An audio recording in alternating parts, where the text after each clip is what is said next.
Hola, ¿qué tal? Sean todos bienvenidos a esta nueva edición de Acción 10 en la mañana. Jocelyn Medrano, Jimmy Romero y Odilio Vargas y todo el equipo de Acción 10 en la mañana le damos esa bienvenida. Ya estamos a 18 de marzo del año 2022, siempre con la protección de Dios. Muy buenos días, Jimmy. Muy buenos días, Odilio Vargas. Prácticamente estamos finalizando semana. Vamos a presentarles un avance de los principales titulares que tendremos en nuestro segmento Mirada Global. Y lo vamos a hacer en Perú, donde la Corte Constitucional de esa nación ordena liberar al expresidente de esa nación, Alberto Fujimori, tras ser condenado a 25 años de prisión. Y ahora nos vamos a trasladar a Moldavia, donde se encienden las alarmas. El territorio europeo teme ser el siguiente país en la lista de invasión por parte de Rusia, es decir, por parte del presidente Vladimir Putin. Seguimos con más informaciones en Notas Nocturnas. 2 personas resultan lesionadas luego de ser impactados por un vehículo. Esto ocurrió cerca del Armando Guido. Veamos el reporte de Ronald Rodríguez Solís. 2 jóvenes que iban en un carretón de caballo en supuesto estado de ebriedad resultaron con lesiones de consideración anoche, luego que un carro los impactara cuando circulaban por el sector de los semáforos del Armando Guido en Carretera Norte. El conductor del vehículo relató que los jóvenes realizaron un giro en U en los semáforos de forma repentina, por lo que se le hizo difícil esquivarlo. Yo venía de arriba hacia abajo y todo el semáforo en verde, yo continué y cuando lo logré ver contra el cacho el señor que se cruzó el semáforo, y como no tiene señalización ni nada, le pegué con el bumper a la llanta. Eso es lo que pasó. Este es el problema que existe bastante con estos carretones que no tienen señal lumínica y andan circulando en la noche. Es correcto, y parece que el estado de ebriedad también. Sí, es bien problemático hasta en la ciudad. ¿En qué dirección venían ellos? Parece que retornaron ahí, parece que venían del Oriental. ¿Que realizaron un giro de U? Sí. ¿Su nombre es? César Alemán. Al sitio llegó una ambulancia del Ministerio de Salud y de Cruz Roja nicaragüense. Creo que él presenta un trauma de tórax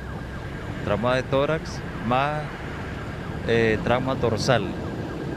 Lo vamos a llevar a la Alemán nicaragüense. La policía, a través de las cámaras de seguridad ubicada en el semáforo, determinará quién es el responsable de provocar el accidente. Los lesionados fueron llevados a un centro asistencial.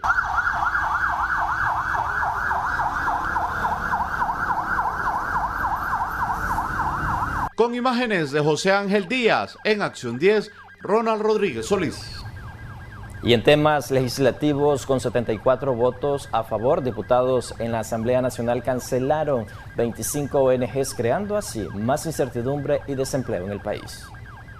Un total de 25 organizaciones no gubernamentales fueron eliminadas este jueves en la Asamblea Nacional tras recibir el voto a favor de 74 diputados, en su mayoría de la planadora sandinista. En la lista figura la Fundación Nicaragüense para el Desarrollo Económico y Social FUNIDES, institución que fomentaba el pensamiento crítico, así como el análisis social y económico del país. La misma era dirigida por Juan Sebastián Chamorro antes de lanzarse a la política en 2021. Su ilegalización se dio una vez que el Ministerio de Gobernación argumentara que supuestamente las mismas obstaculizaban el proceso de sus reportes financieros, violando de esta manera la ley contra el lavado de activos y financiamiento del terrorismo. También se les señaló de no ofrecer detalles de las donaciones extranjeras obtenidas. En la propuesta de cancelación de personerías jurídicas están incluidas también Operación Sonrisa, Asociación de Periodistas de Nicaragua, el Centro Humboldt, la extinta Fundación Violeta Barrios de Chamorro, Voces Vitales, el Centro de Prevención de Violencia, entre otras. Hasta la fecha suman ya más de 100 organizaciones que salieron de circulación por iniciativa del diputado Filiberto Rodríguez. Jimmy Romero, Acción 10. Parte de las acciones que realiza la Fundación para la Dignidad Humana nicaragüense es apoyar a un centro de detención del adulto mayor que alberga a 38 ancianos. Con la cancelación de la personería jurídica de dicha fundación, no saben cómo lograrán mantener el asilo. Así se encuentra el asilo de ancianos Sor María Romero, que forma parte de la Fundación para la Dignidad Humana nicaragüense, creada por la exdiputada y ahora rea política María Fernanda Flores de Alemán. ONG que fue clausurada este jueves por la Asamblea Nacional. Autoridades del asilo evitaron pronunciarse al respecto de momento.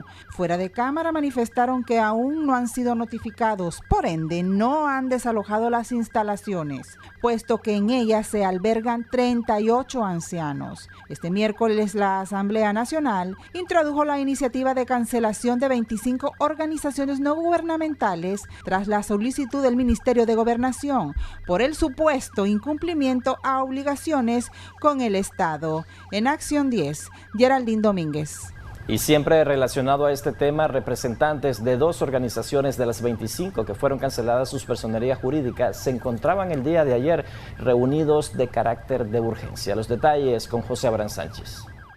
Tras la cancelación de personerías jurídicas en la Asamblea Nacional a 25 organizaciones no gubernamentales, muchas con más de 35 años de funcionar en el país, visitamos Operación Sonrisa y esta fue su única reacción porque en ese momento había reunión de emergencia. Entrevista, hasta nuevo aviso, dice.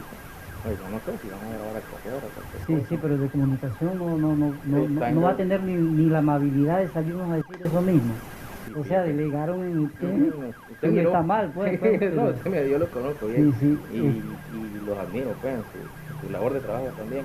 Pero él no tiene ni la amabilidad de comunicación de salirnos a explicar, de que no pueden atender, de que... Yo que no, porque me mandaron esta orientación, de que ahorita no se está dando entrevistas. Durante décadas, miles de niños han sido operados gratuitamente por este centro. Ahora no se sabe de qué manera seguirá funcionando. También el centro Humboldt se encontraba su junta directiva en reunión. Cuando sea oficial también, ya que esté aprobado, vamos a emitir nuestro comunicado y por supuesto vamos a tener apertura y todo. Okay. Mientras tanto, pues te pediría, por supuesto, déjame tu número. La justificación para cancelar la personería jurídica a la ONG sigue siendo la misma, que hace años se encontraban acéfalas o no reportaron sus estados financieros ante el Ministerio de Gobernación. Con cámara de Erasmo Hernández, José Abraham Sánchez, Acción 10. La financiera FDL aclaró que a su empresa no le han cancelado la personería jurídica. La aclaración la hacen tras la ilegalización de 25 ONGs por parte del Poder Legislativo. Tras la confusión que se generara con la cancelación de la personería jurídica de la Asociación Fondo para el Desarrollo Local FDL, la financiera que posee las mismas siglas se desvinculó de la organización no gubernamental antes mencionada. A través de un comunicado de prensa en sus plataformas digitales, aclararon que continúan operando con normalidad. Además, resaltaron que como institución no son regulados por el Ministerio de Gobernación, por lo contrario, rinden cuentas ante la Superintendencia de Bancos y otras instituciones financieras SIBOIF. Resaltaron textualmente, por lo antes mencionado, financiera FDL comunica que todas las operaciones que realiza esta institución continúan normales. La FDL inició sus operaciones en el año 2016 y actualmente cuenta con más de 70,000 clientes y una cartera crediticia de $90 millones. Jimmy Romero, Acción 10. Vamos a cambiar totalmente de tema porque el preso político Víctor Hugo Tinoco en ocasiones se duerme sintiendo hambre y su salud se ha deteriorado desde que se encuentra en las celdas del actual Chipote. Los detalles a continuación. La hija del preso político Víctor Hugo Tinoco, Cristian Tinoco, manifestó temer por la vida de su padre, ya que asegura que su salud ha desmejorado en las instalaciones de la Dirección de Auxilio Judicial de la Policía, conocidas como el Nuevo Chipote. Él tiene hipertensión arterial crónica, ¿verdad? Y que pareciera que está teniendo alzas, porque la dosis que él tomaba de medicamento cuando era libre, cuando estaba en libertad, ahora que está preso está usando el doble del medicamento que usaba. Entonces eso nos hace pensar o que le está subiendo mucho la presión o que hubiera alguna sobremedicación y eso nos preocupa de alguna manera. Lo otro es que mi papá tiene una condición también de algunos años atrás que se llama leucopenia. Eso quiere decir una disminución de los glóbulos blancos. Tinoco fue condenado a una pena de 13 años de cárcel por un juez de Managua y fue inhabilitado para ejercer cargos públicos. El exguerrillero sandinista fue detenido por oficiales de la policía el 13 de junio del año pasado. Su hija señala que su padre no está siendo bien alimentado y en ocasiones ha tenido que acostarse con el estómago casi vacío. Él le comentó que en la cena él quedaba con hambre, o sea, no queda pues satisfecho. Y mi papá pues es una persona pues que no es una persona, miren, o sea, es un hombre, pero no es una persona que come mucho, ¿verdad? Él aquí, por ejemplo, comió una verdurita o su gallo pinto, su tortillita con queso y ya pues quedaba satisfecho, pero nunca o sea, es una persona que siempre comía pequeñas porciones. Entonces nos preocupa pues porque mi mamá notó el día del juicio pérdida de peso, o sea, aparte de las 20 libras, podría haber perdido por lo menos 10 libras más de peso. Tinoco fue ex canciller de la República en el gobierno sandinista, pero luego se declaró abierto opositor a las políticas de Daniel Ortega y su esposa Rosario Murillo. Cristian aseguró que por medio del abogado han apelado la condena judicial contra su padre y pidieron al juez a cargo de la causa que le permita tener casa por cárcel. Informó para Acción 10, Carlos Larios. Cambiamos de informaciones. Fallece un motociclista quien el pasado martes sufrió un accidente de tránsito en el sector del barrio Jonathan González, acá en la capital. Sus familiares piden justicia. Veamos el reporte. La madrugada de este jueves se rindió ante la muerte Jason José Méndez Orellana, de 21 años de edad, 2 días después que sufriera un fatídico accidente de tránsito al impactar contra un camión propiedad de la alcaldía de Managua, que supuestamente le invadió carril en el barrio Jonathan González. Él fallece de un trauma severo, severo en su cabeza, como usted lo puede ver.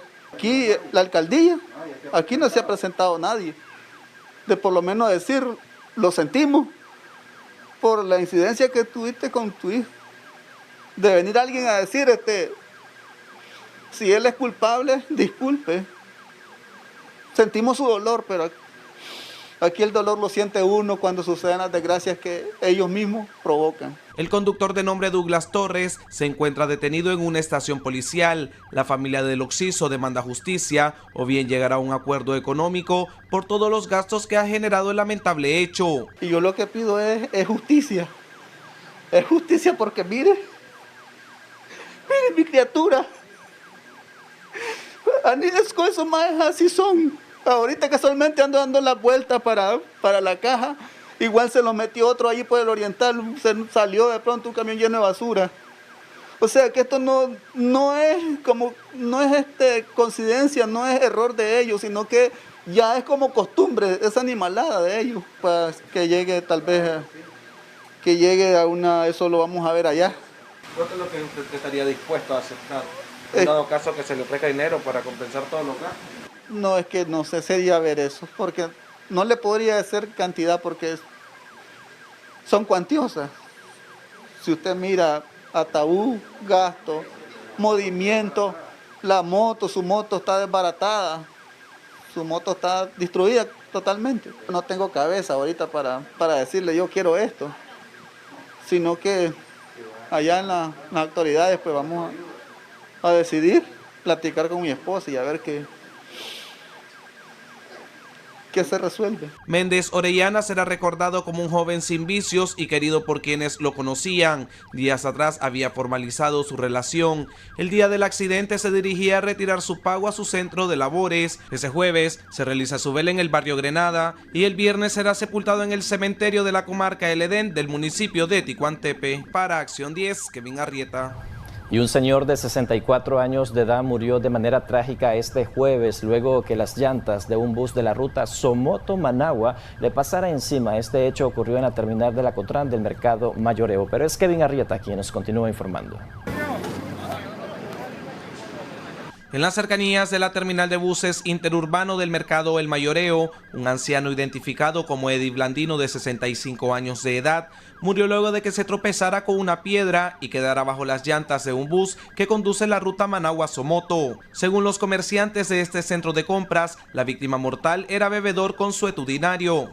Es que él iba entrando despacio, el muchacho venía solo ahí se tropezó. El hombre cayó así de boca, pero como cuando iba entrando el bus, solo iba doblando, pero él no mira el muchacho cuando tropezó, pero cuando sintió algo, él se dobló. Pero el hombre no está ni sangrado, nada, no está ni golpeado, solo está raspado. El hombre se iba golpeado la boca primero, pero venía tranquilo, yo venía de allá comprando comida. El hombre se trompezó. El muchacho no toma, el señor de ahí, él sí alcohólico toma, pero él no toma, el muchacho. El conductor no toma. No toma. Despacio. Sí, va entrando despacio, ellos manejan despacio, no manejan caballada. Ellos venían despacio.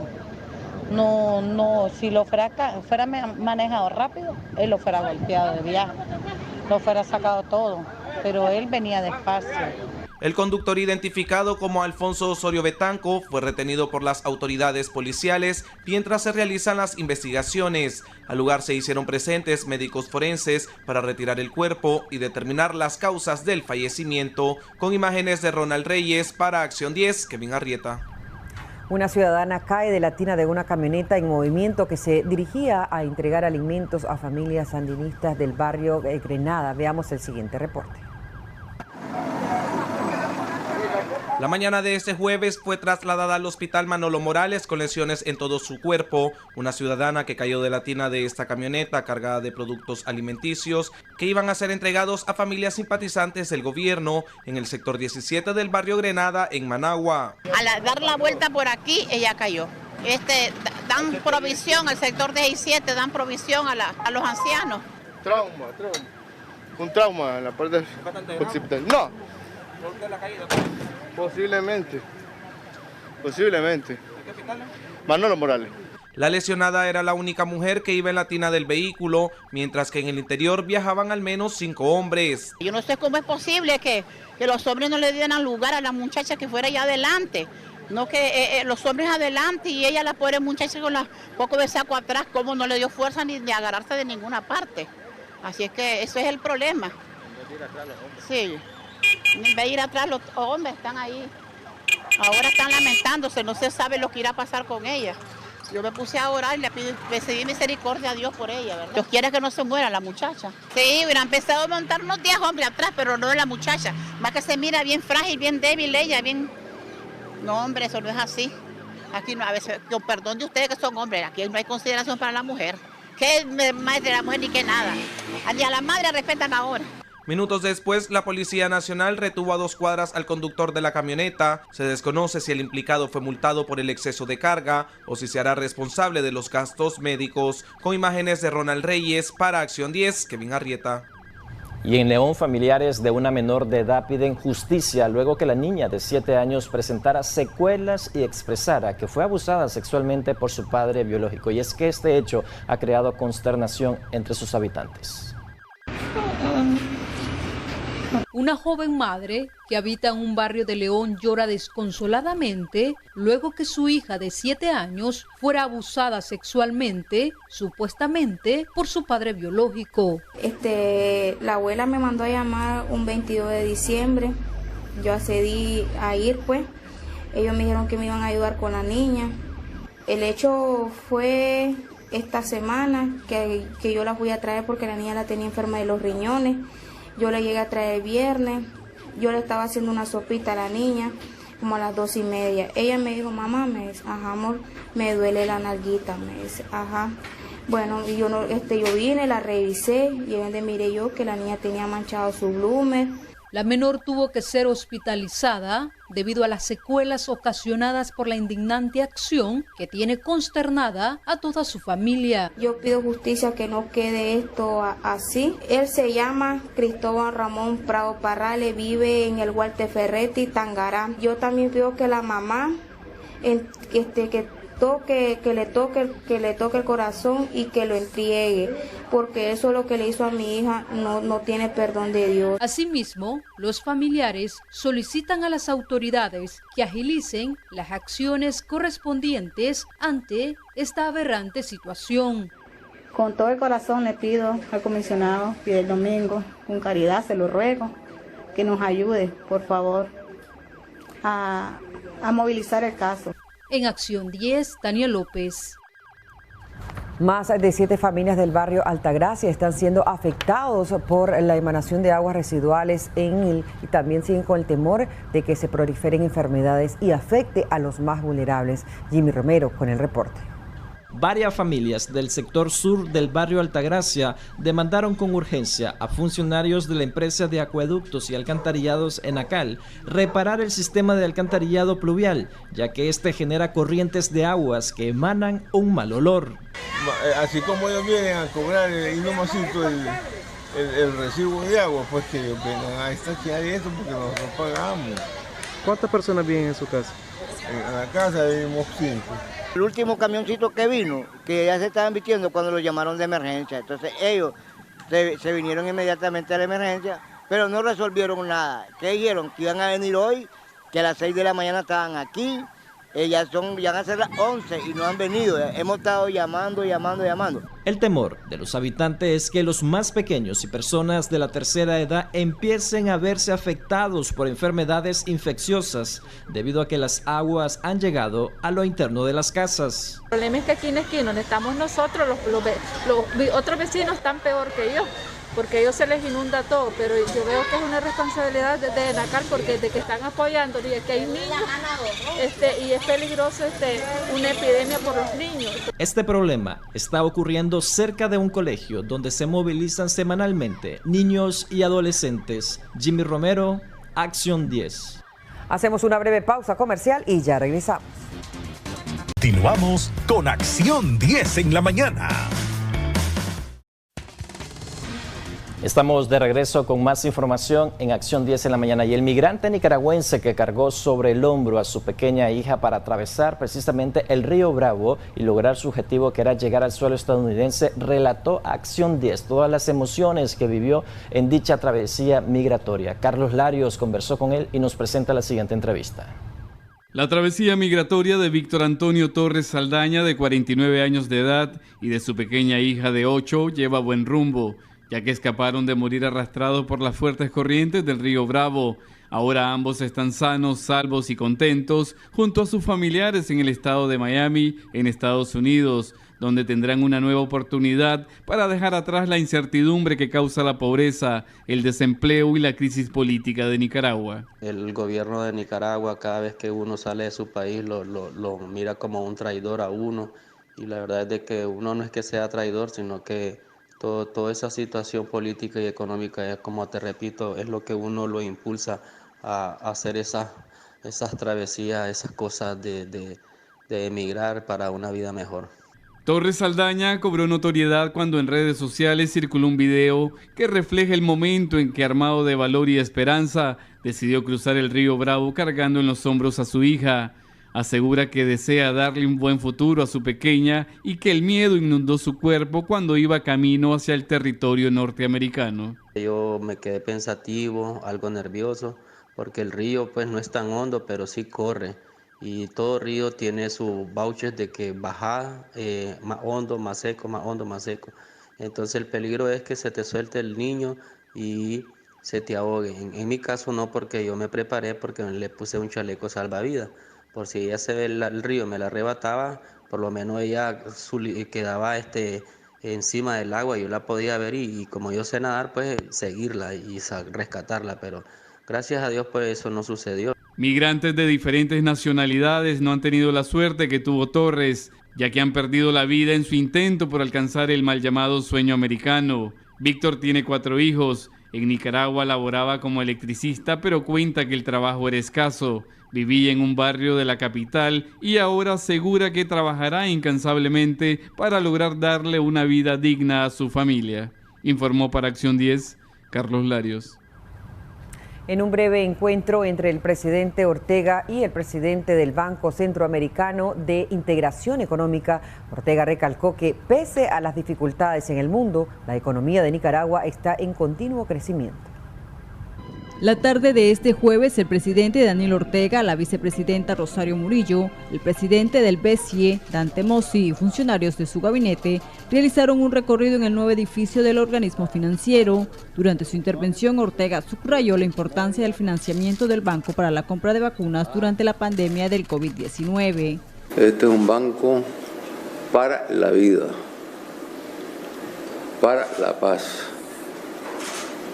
¿De quiénes? De los pueblos centroamericanos,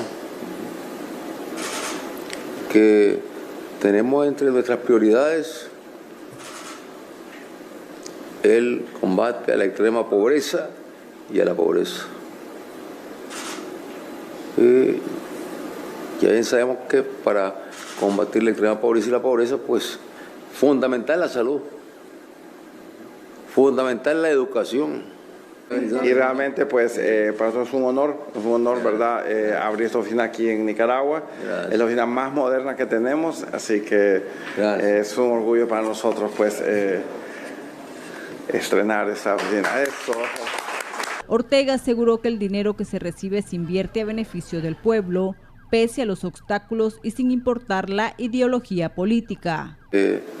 Esos recursos llegan de pueblos, de naciones que cuentan con un mayor desarrollo, pero donde hay un espíritu, una voluntad de cooperar con la región centroamericana. Eso lo reconocemos, lo valoramos. Eso está más allá de lo que son las ideologías. Es una señal clara que no está perdido todo. La inversión para la construcción de la nueva sede del Banco Centroamericano de Integración Económica fue de $16.5 millones. Para Acción 10, Marjorie Vargas. Y en temas internacionales, el subsecretario de Crecimiento Económico, Energía y Medio Ambiente del Departamento de Estado de Estados Unidos, José Fernández, viaja a Honduras y a San José, Costa Rica, para reunirse con funcionarios de gobierno, líderes empresariales y la sociedad civil, así para apoyar los objetivos de inversión regional, programas de salud y medio ambiente y el alivio a la pandemia de COVID-19. El subsecretario de Estado para el Desarrollo Económico de Estados Unidos, José Fernández, llegó este jueves a Tegucigalpa, Honduras, y el sábado 19 estará en San José, Costa Rica, para interactuar con funcionarios gubernamentales, líderes empresariales y la sociedad civil para apoyar los objetivos de inversión regional, programas de salud y medio ambiente y el alivio de la pandemia del COVID-19. En Honduras, el subsecretario se reunirá con la presidenta Xiomara Castro. Según la información, ese país es considerado un socio importante de Estados Unidos para profundizar la colaboración continua para mejorar las condiciones de los pueblos de Honduras y los Estados Unidos. El subsecretario también se reunirá con el ministro de Salud de Honduras y el ministro de Desarrollo Económico para discutir la respuesta a la pandemia de COVID-19, incluidas las medidas para apoyar la recuperación económica. En su viaje a San José, Costa Rica, apoyará el avance de la integración regional a través de una cumbre de la Alianza para el Desarrollo en Democracia, en la que participará el presidente de Costa Rica, Carlos Alvarado, el presidente Luis Abinader de República Dominicana y el mandatario Laurentino Cortizo de Panamá, junto con otros altos funcionarios gubernamentales de estos tres países. Estas discusiones abordarán enfoques colaborativos para fortalecer las instituciones democráticas en toda la región y promover el crecimiento económico inclusivo. María Esther Ordóñez, Acción 10.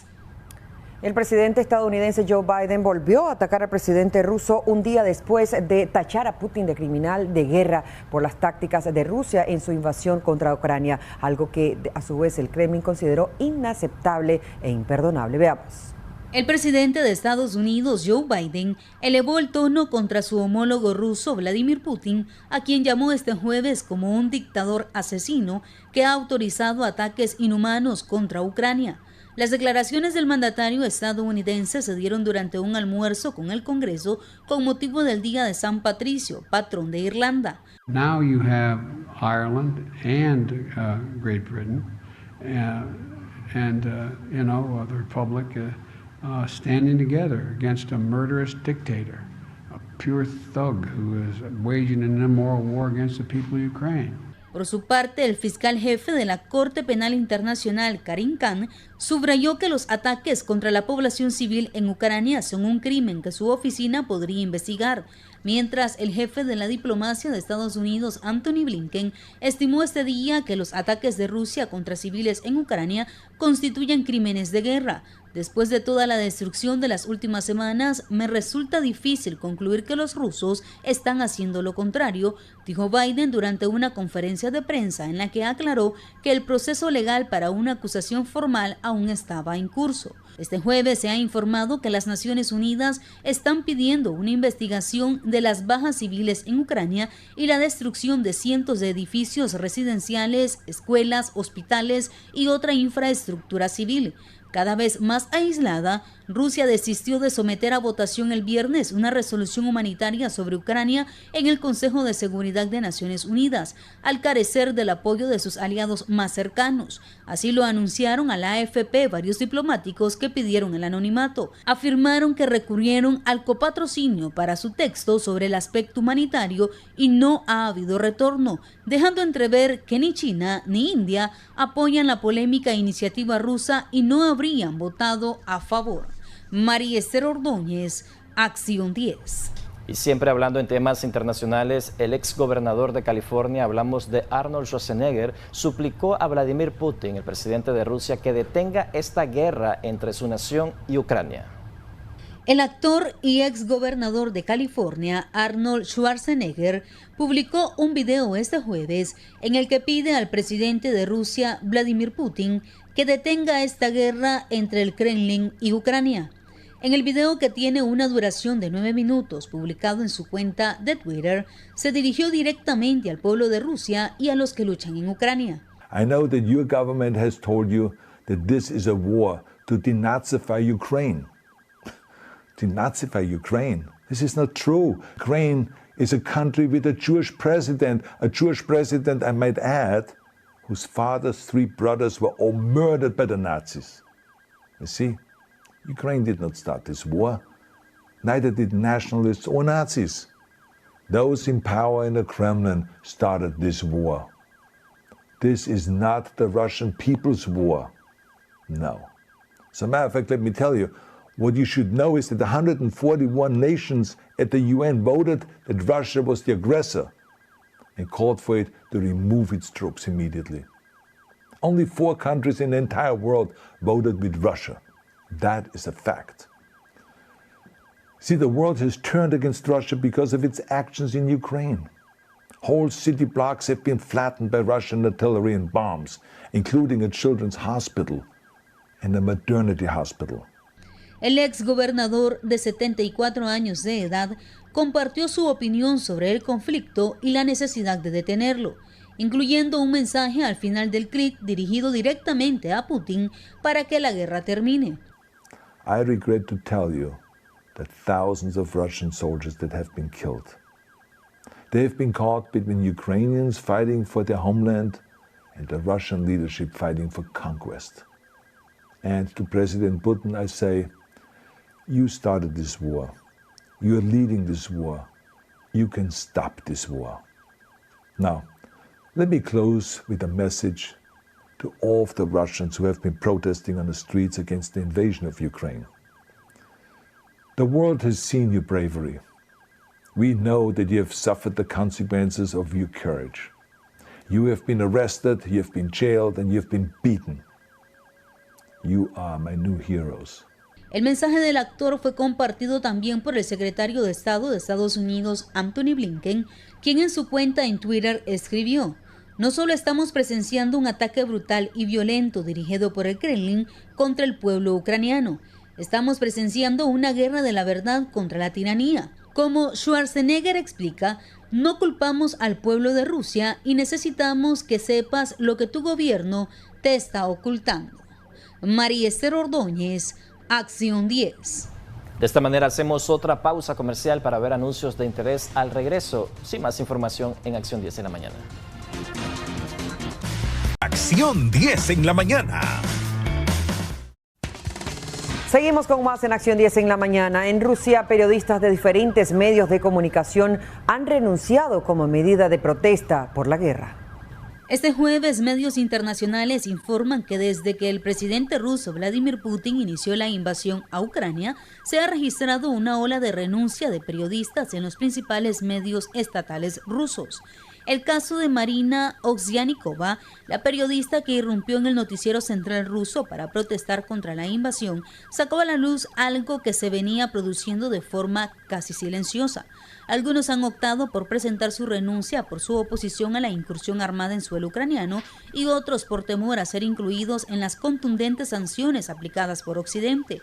Esto último, según informa la BBC, ya lo sufrieron algunos de los más reconocidos presentadores de la televisión rusa, como Vladimir Solovyov, quien presenta un programa de entrevistas en el canal más importante, Rossiya 1, Margarita Simonyan, que ha acusado a cualquiera que se avergüenza de ser ruso en este momento de no serlo realmente, también fue alcanzada por las sanciones. De acuerdo a lo consignado por la cadena británica, horas después de la protesta de Oksyanikova, que dio la vuelta al mundo, salieron a la luz 3 renuncias. Sana Agalakova, periodista de Channel One, dejó su puesto de corresponsal en Europa, mientras que otros 2 reporteros se fueron de la cadena rival NTV.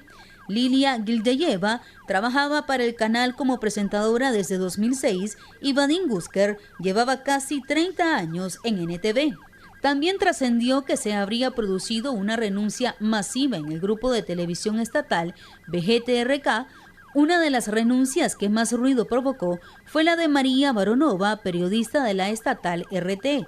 Otros periodistas dejaron en los últimos días ese medio, uno de los de mayor alcance a nivel internacional.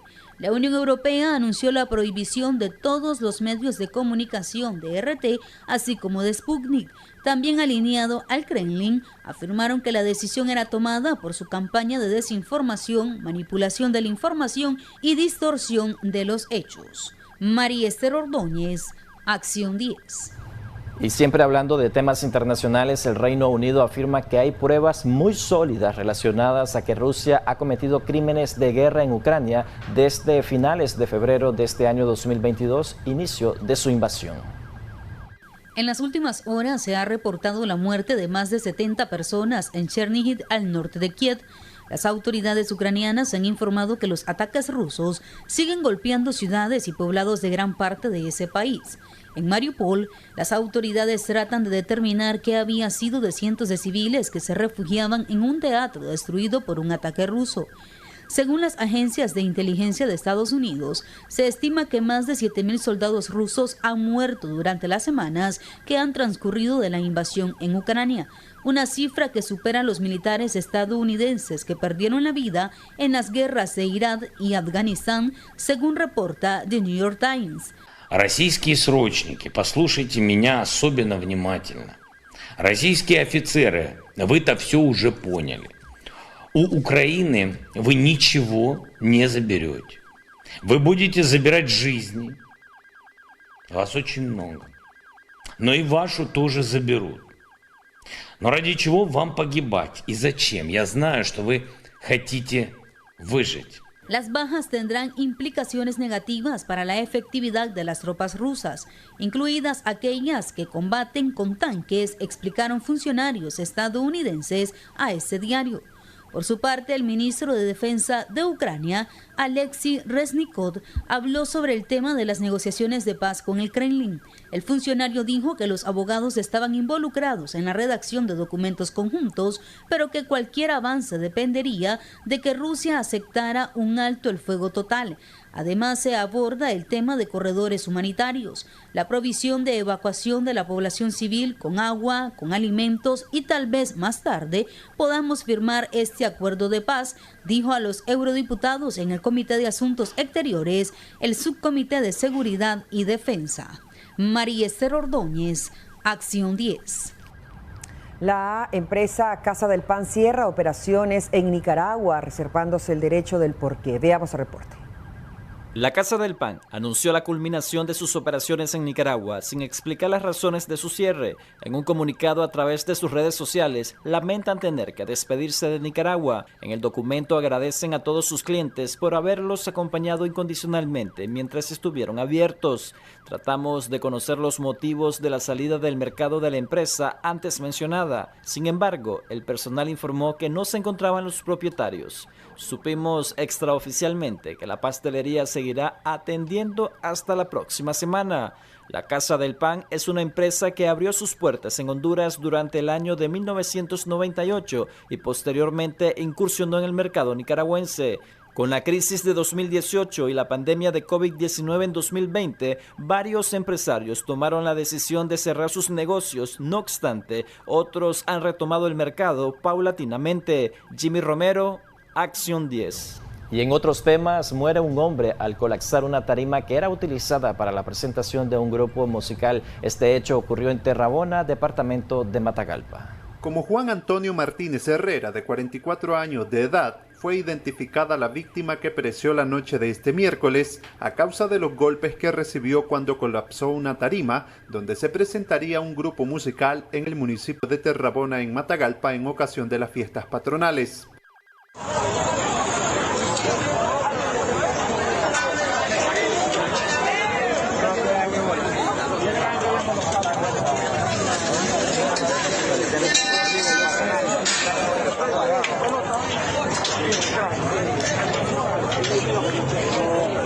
De acuerdo a lugareños, el Laura Oxiso, que era originario de San Dionisio, fue trasladado en un vehículo particular a un centro de salud de la zona donde falleció. Para Acción 10 les informó David Palacios. El Ejército de Nicaragua emite un comunicado sobre la tragedia ocurrida el día jueves. Esto ocurrió en Puerto Cabezas, donde murieron 3 oficiales y 3 fueron rescatados con vida. Veamos el reporte. El Ejército de Nicaragua, a través de un comunicado, confirmó el fallecimiento de forma trágica de 3 de sus miembros que murieron soterrados durante labores que realizaban en el Estado Mayor del Destacamento Militar Norte en Bilwi, Puerto Cabezas.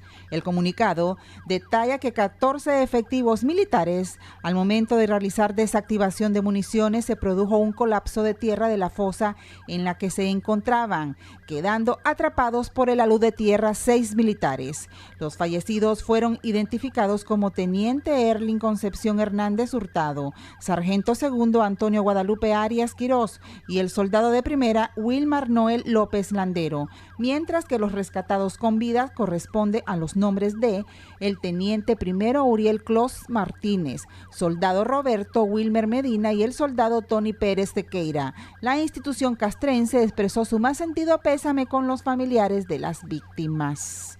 En Acción 10, Geraldine Domínguez. Si es cadete del sector selectivo, ponga mucha atención a esta información que les voy a brindar. 3 sujetos abandonan un taxi horas después de haberle robado. Esto ocurrió en el sector de la pista suburbana. Christopher Guevara nos amplía mucho más.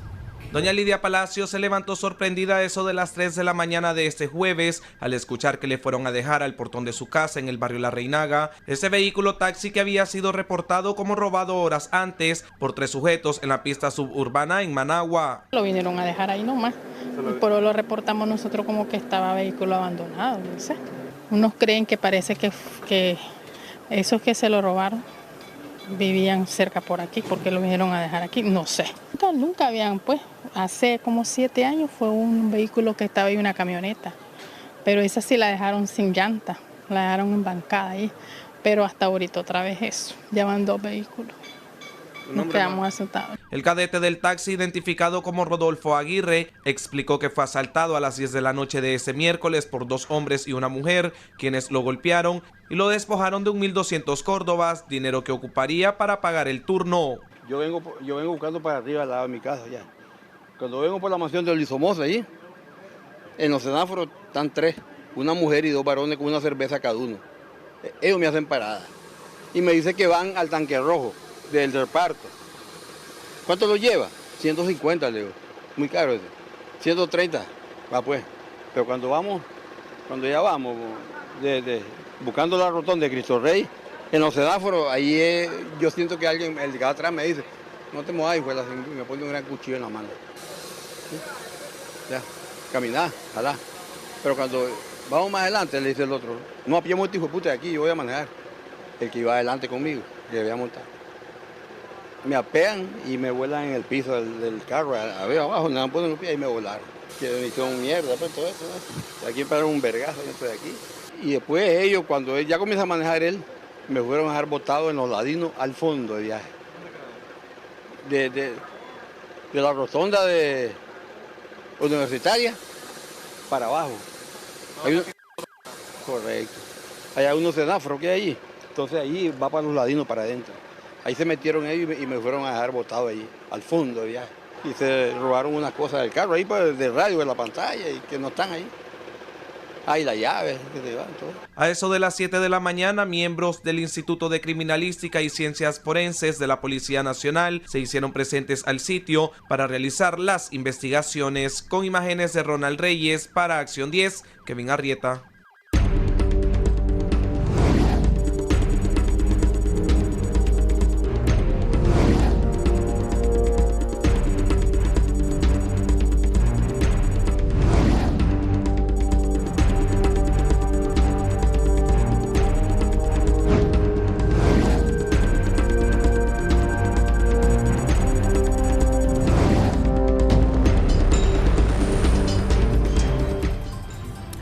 Iniciamos Mirada Global, esta vez en Perú, donde el Tribunal Constitucional de ese país ordenó liberar al expresidente Alberto Fujimori, condenado a 25 años de prisión por abusos de derechos humanos, al restituirle un indulto otorgado en diciembre del año 2017 y anulado en octubre del 2018. Así lo dio a conocer una fuente judicial. Tras ser extraditado desde Chile en 2007, Fujimori fue condenado por las matanzas de Barrios Altos, 15 muertos, incluido un niño de 8 años, y la Cantuta, 10 muertos, perpetradas por un escuadrón militar durante su gobierno. La votación en el tribunal, conformado por 6 magistrados, arrojó un empate de 3 votos a favor y 3 en contra de acoger al habeas corpus, pero el presidente del Tribunal Constitucional, Augusto Ferrero, inclinó la balanza a favor de Fujimori debido a que su voto se cuenta como doble.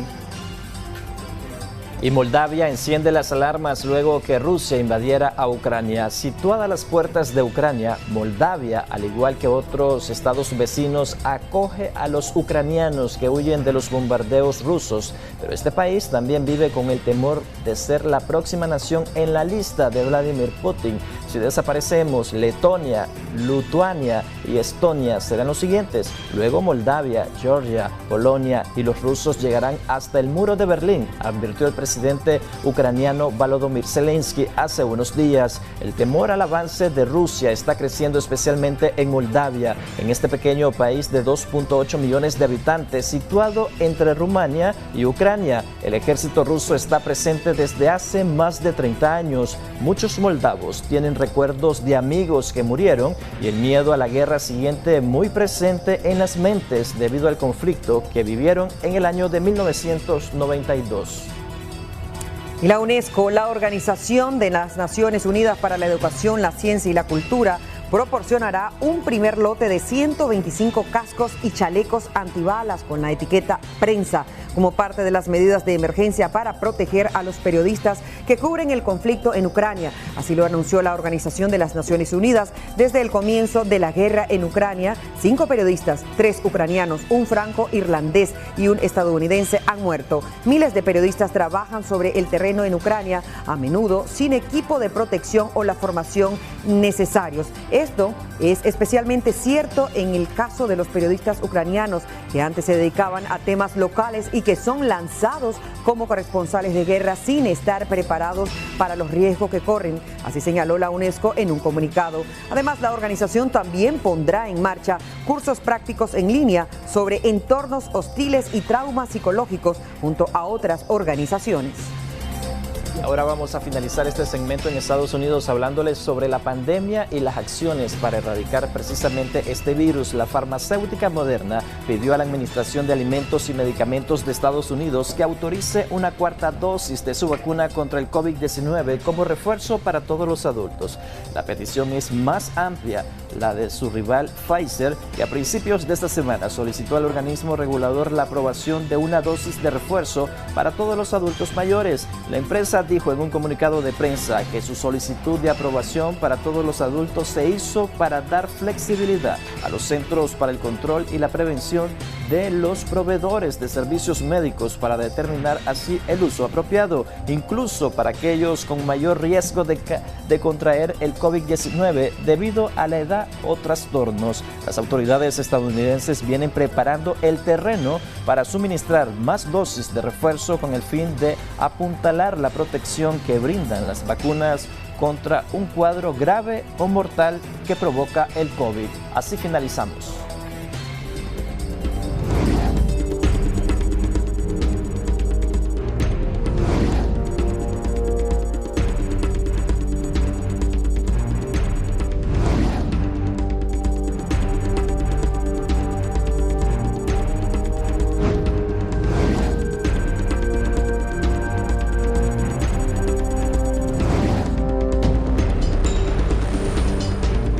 Hoy se cumplen 2 años desde que el Ministerio de Salud de Nicaragua reportó el primer caso de COVID-19. Christopher Guevara nos comenta de cómo el paso de esta pandemia ha dejado millones de personas fallecidas y las lecciones que nos deja por aprender. Veamos el reporte de Christopher Guevara, Lecciones aprendidas.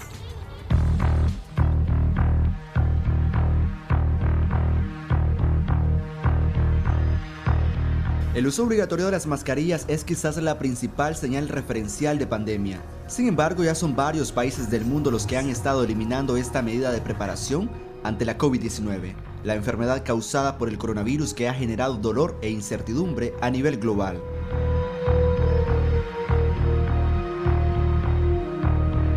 En Nicaragua fue aquel miércoles 18 de marzo de 2020 cuando en horas de la tarde el Ministerio de Salud informó que había detectado la primera persona contagiada de COVID-19. Desde entonces el pánico aumentó en la población. Mucho miedo, mucho miedo porque tenemos hijos que estaban en colegio, en universidad y era preocupante pues esa situación. Los médicos se convirtieron en héroes con capa blanca. Varios medios de comunicación y organismos internacionales comenzaron a seguir de cerca la respuesta médica ante la enfermedad.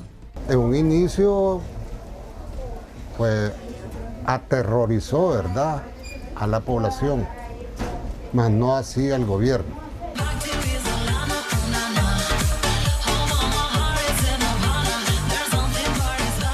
El miedo gobernó aún más cuando Osiel Herrera, un destacado empresario de la moda y la belleza, se convirtió en la primera víctima mortal de la poderosa enfermedad en Nicaragua. No sabíamos que era COVID hasta que se fue a internar al Vivian por ese problema de que tenía pulmonar. Entonces fue ahí que al día siguiente dan la noticia. Y es a mí que él me informa y él me dice, todas las personas que estuvieron cerca de mí, comunicate y llamen al MINSA para que los chequeen. Su hermano Abel recuerda cómo aquella noticia embargó de zozobra y dolor a la familia Herrera.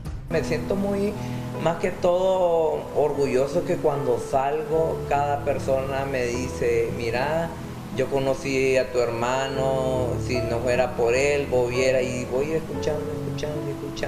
Por eso hay que cuidar a las personas en la familia que son muy débiles. Desde entonces los entierros nocturnos acapararon la atención tornándose comunes. A 2 años de confirmarse el primer caso positivo, el MINSA lleva un registro de 14.170 personas atendidas por la enfermedad y han informado que la inmunización voluntaria contra la COVID-19 avanza en más del 80% de la población.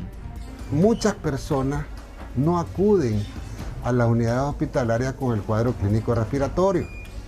Entonces, una es la información institucional de que la gente llega y la otra es la información buscada. En su inicio hasta vergüenza daba ponerse una mascarilla, la gente le daba pena ponerse una mascarilla. La virulencia, la enfermedad y el número de muertes, ¿verdad?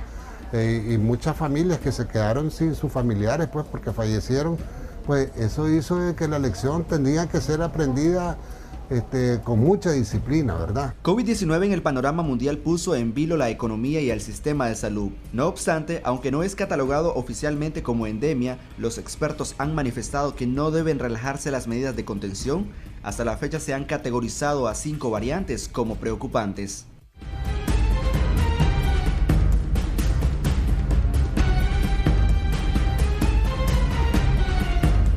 La Organización Mundial de la Salud ha aprobado 8 vacunas para hacerle frente a COVID-19. También ha alertado de un cambio de tendencia en la evolución epidemiológica de la pandemia. Según los registros oficiales, desde la aparición del virus, más de 6 millones de personas han fallecido en el mundo y aún hay muchas lecciones por aprender. Christopher Guevara, Acción 10.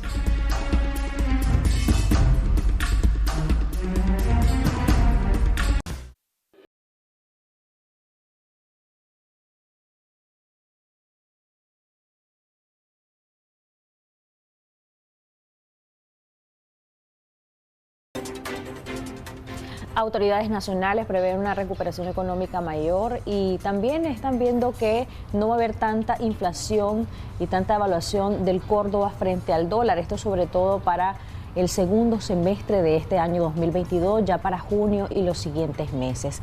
Realmente esta previsión va a ser muy acertada. Esa es la situación de mejoría que va a tener nuestro país. Todos esperamos que sí. Y vamos a conversar con un experto en economía para que nos hable justamente de estas proyecciones que tienen las autoridades en materia económica en nuestro país y también sobre el presente, el tema que aqueja a los nicaragüenses y es el costo del combustible, el costo de la canasta básica, entre muchas otras situaciones que tienen que ver mucho con el poder adquisitivo de cada trabajador nicaragüense, sobre todo. Así es, Jocelyn. Realmente las autoridades del Banco Central de Nicaragua han dado a conocer cifras actuales en las cuales indican que podríamos estar creciendo al finalizar este año 2022 entre 4 y 5%. Pero ¿qué tan reales podrían ser esas previsiones que hacen las autoridades de gobierno, tomando en cuenta el contexto económico interno y también el contexto externo que está atravesando el mundo y la incidencia que tiene esto sobre nuestro país? Para hablar sobre este tema ya nos acompaña vía Zoom Welvin Romero, quien es economista independiente. Muchas gracias, buenos días.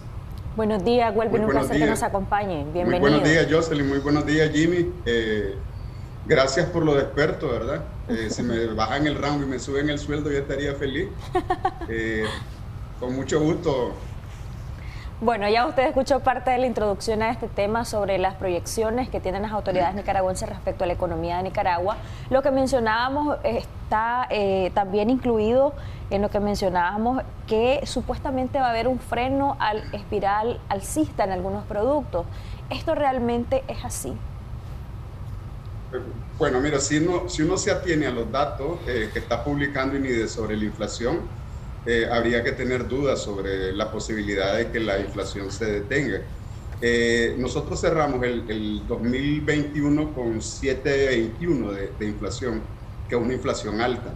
En enero tuvimos 7.68, estoy hablando de la inflación interanual, ¿no? Tuvimos 7.68 y en febrero 7.75% de inflación, lo cual nos está indicando una aceleración del proceso inflacionario. Con lo que está sucediendo en el mundo, los precios del petróleo, los precios de los productos básicos internacionales, lo que deberíamos de esperar y lo que está esperando todo el mundo es que el proceso inflacionario se va a aumentar en lo que sigue del año.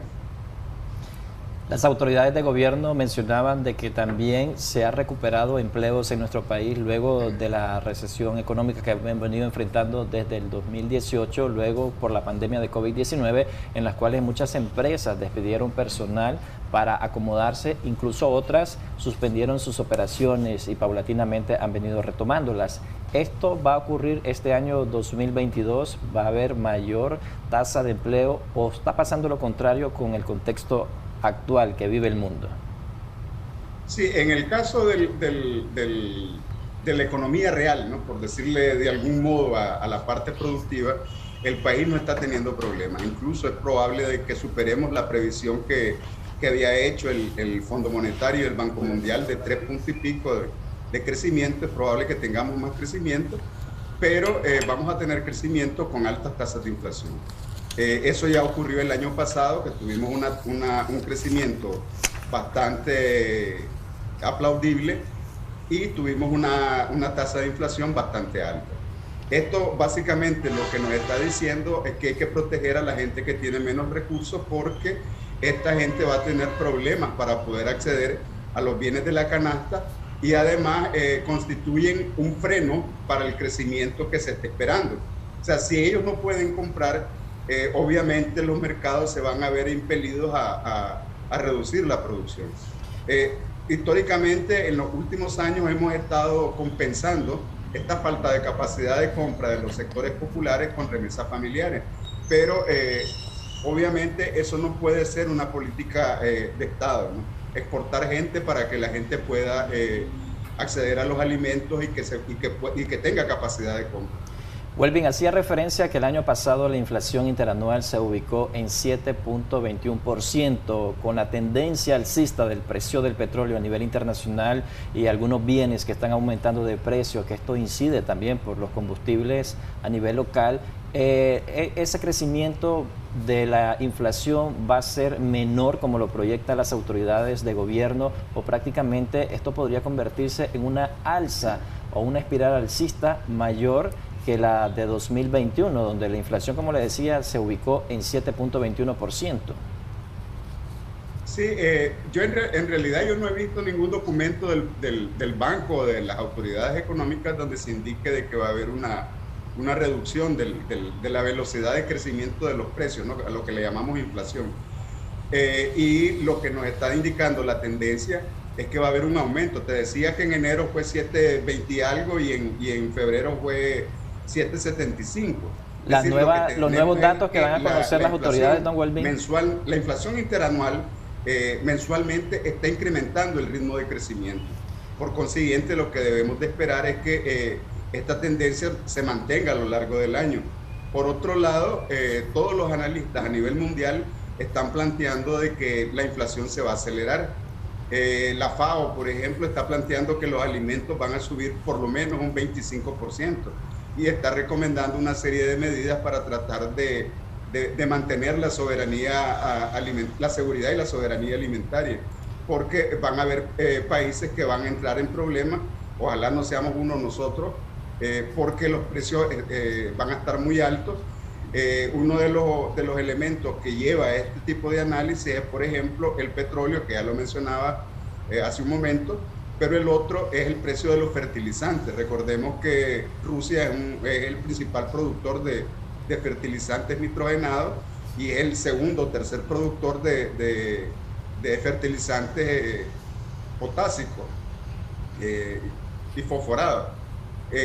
Eso significa de que los agricultores van a tener problemas para poder adquirir los fertilizantes y probablemente va a afectar la capacidad productiva en el campo. Las cifras más actualizadas del Banco Central de Nicaragua mencionan que la inflación al cierre del año estaría oscilando entre 5 o 6%, mostrando una ligera aceleración durante el primer semestre, es decir, durante los primeros 6 meses de este año, y luego habrá una inflación moderada hasta finalizar este 2022. ¿Eso podría ocurrir? Desde mi punto de vista es muy difícil. O sea, eso era una previsión que se tenía antes de que comenzara la guerra en Ucrania.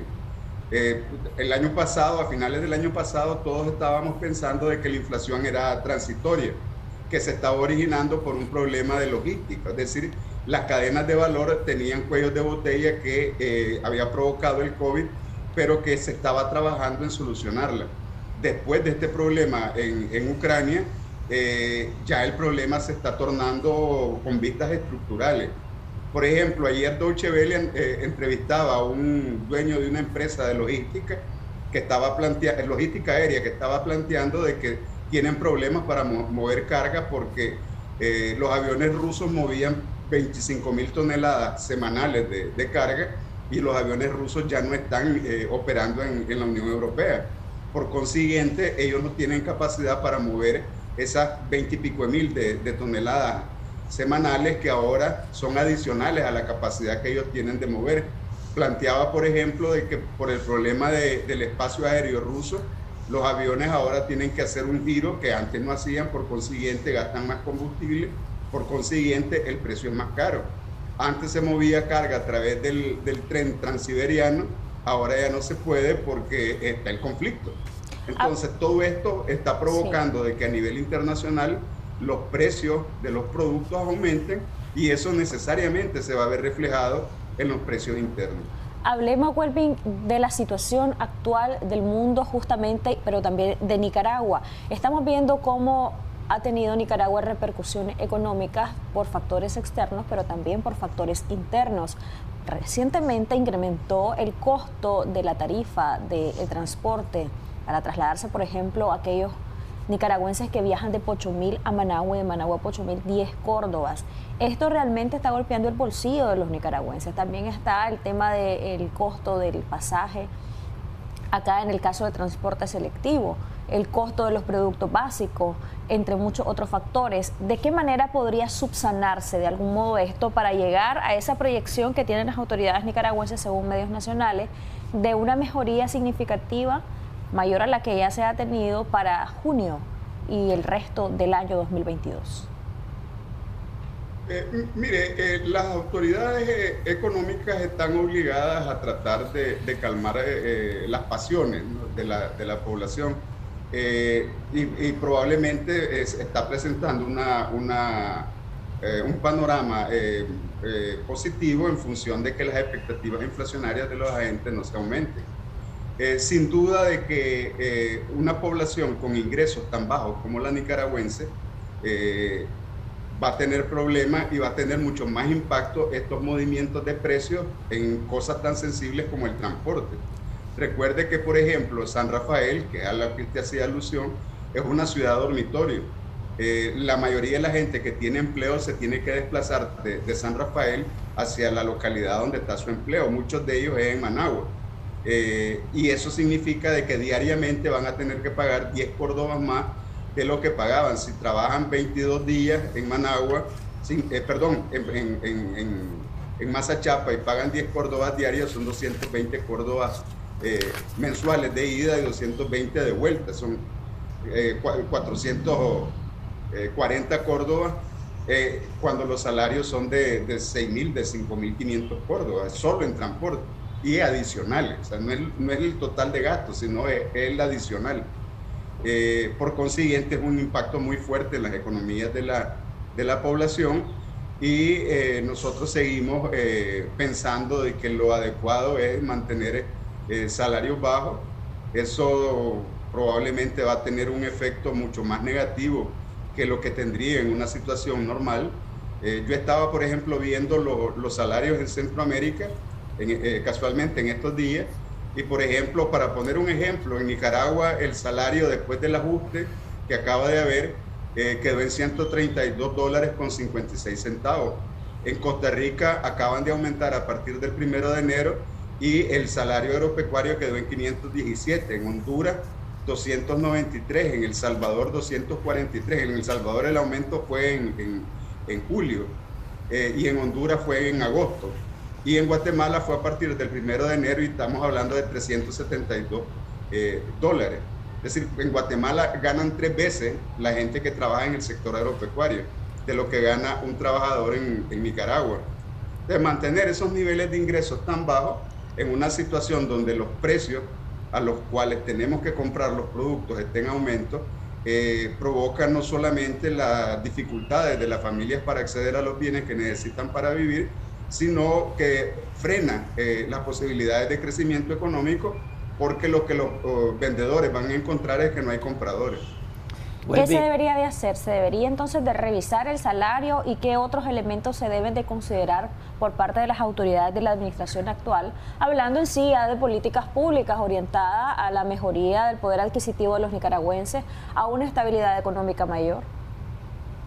Mire, obviamente lo primero que yo pienso que habría que hacer es revisar los salarios. Este año se puso de moda, algunos colegas lo han estado planteando, de que no se debería de aumentar porque la inflación que tuvimos es inflación importada. Este año lo que vamos también a tener es inflación importada. El problema es que eso es nada más que un argumento, porque la inflación, independientemente que sea importada o sea doméstica, es inflación. Y yo no le puedo ir a decir a la señora de la pulpería que me rebaje 20% de lo que le aumentó, porque me está aumentando inflación importada. Es decir, lo que te quiero decir es que sea importada o sea doméstica, mi capacidad de comprar productos se ve mermada y por consiguiente debe haber un ajuste. Por ejemplo, El Salvador y República Dominicana están implementando subsidios. Yo pienso de que lo que tenemos que hacer es dotar a la población de su capacidad para poder comprar los productos, más que estar ofreciendo subsidios. Y eso significa aumentar sus ingresos. Eso va a mejorar las posibilidades de funcionamiento de las MIPYMES y por consiguiente estamos afectando positivamente el conjunto de la economía. El otro elemento que yo creo que hay que tomar en cuenta es que necesitamos como país revisar el proceso de formación de precios. Hay muchos precios que aquí no tienen un comportamiento normal.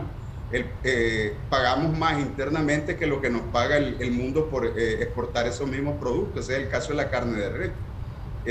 Vos te encontrás en el caso del transporte selectivo en Managua, precios que son el doble del precio que te cobran en los departamentos. Por ejemplo, ayer una señora de la que ustedes entrevistaron para el tema no sé si fue ayer o antier, para el tema de la subida del transporte a San Rafael, planteaba de que a ellos les costaba 20 Córdoba, trasladarse de San Rafael a Mazachapi, ahora les están cobrando 30.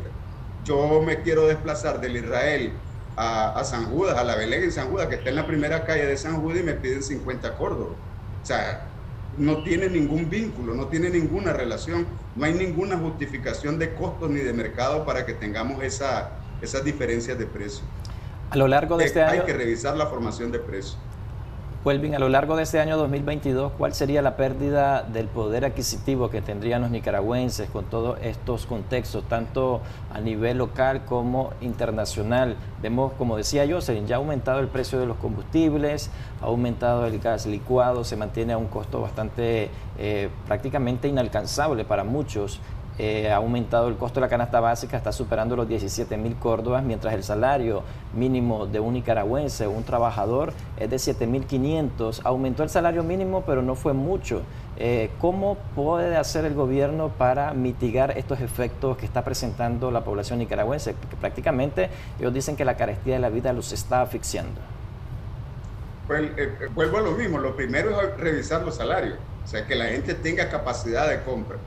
Lo segundo es revisar la formación de precios, porque el gobierno puede estar dando todos los subsidios que se le ocurra dar, pero el problema es que si el precio lo decide un grupo de empresarios o una empresa, el subsidio les va a quedar a ellos, así de sencillo.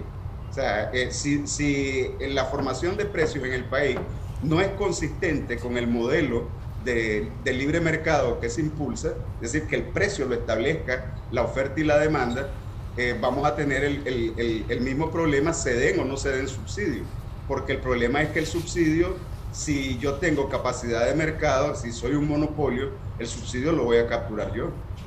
Eso es lo que está sucediendo, por ejemplo, con la exoneración de impuestos al IVA en los granos básicos.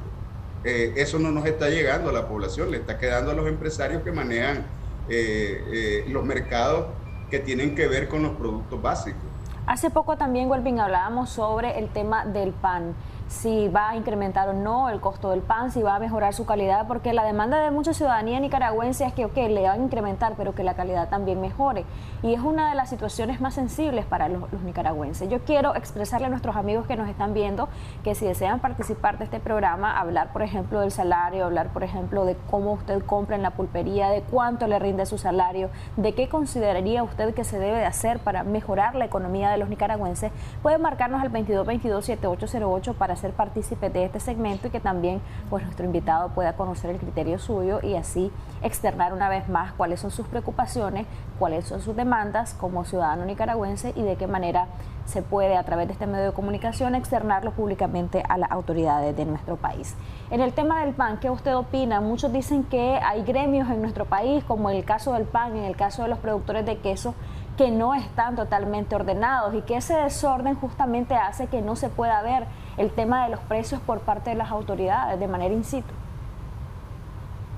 En el caso de la panificación, yo tuve la oportunidad de publicar un librito sobre el tema de la panificación en Nicaragua y lo que yo encontré, más que un problema de desorganización, es un problema de que en la cadena de valor del pan existen un grupo de empresas que son las harineras que tienen poder monopólico.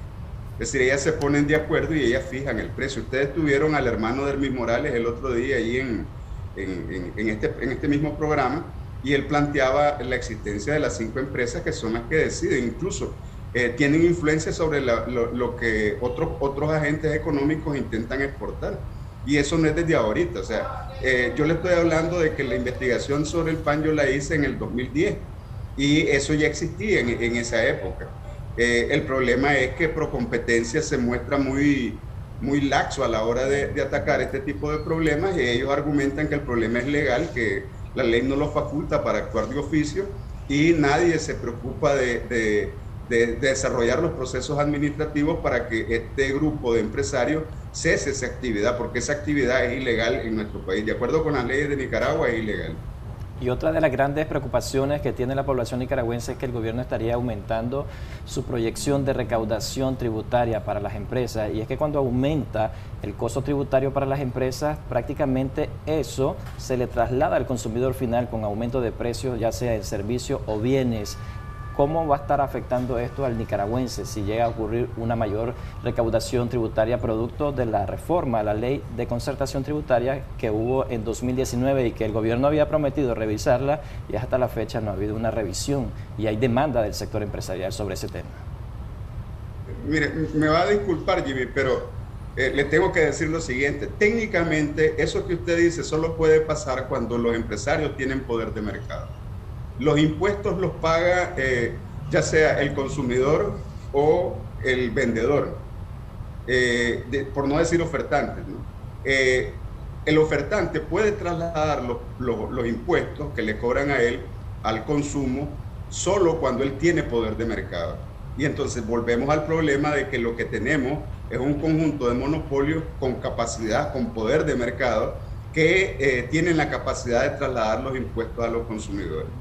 El otro tema es que efectivamente si la economía crece, la captación de impuestos por parte del Estado va a aumentar. Ahora, yo entiendo que hubo una revisión que no se ha hecho pública del tema de la reforma tributaria. Y estoy de acuerdo con usted que se debería discutir a nivel de nación cuáles son las mejores opciones de reforma fiscal que debemos de impulsar. Por ejemplo, yo no estoy de acuerdo con que se mantenga la exoneración y excepción al IVA a los consumidores. Yo estaría de acuerdo en que se siga una política de devolución de los impuestos a los consumidores, que esto ya lo están haciendo países como Bolivia, Uruguay, Colombia, están usando mecanismos de devolución o de compensación del pago de impuestos. ¿Qué permite esto? Permite de que el beneficio vaya directamente a la persona que lo necesita. Como tenemos ahora nosotros el sistema, nosotros igual beneficiamos a alguien que es multimillonario que a alguien que no tiene que comer, y normalmente el resultado de esto es que los que tienen más capacidad de compra son los que se benefician más del subsidio. En un estudio del BID, por ejemplo, arroja de que en uno de estos países el 70% del beneficio lo capturó el 20% más rico de la población. Por consiguiente, hay que buscar mecanismos distintos a los que hemos estado usando, que son generalistas, para que los beneficios que se otorgan desde el Estado con el impuesto de todos los nicaragüenses lleguen directamente a los beneficiarios. Hay muchos comentarios que nos están haciendo a través de nuestra transmisión de Facebook, Canal 10 Nicaragua. Nos dicen cómo va a haber crecimiento o empleo si vemos que en la Asamblea Nacional se siguen cancelando muchas ONGs y esto está generando desempleo en nuestro país.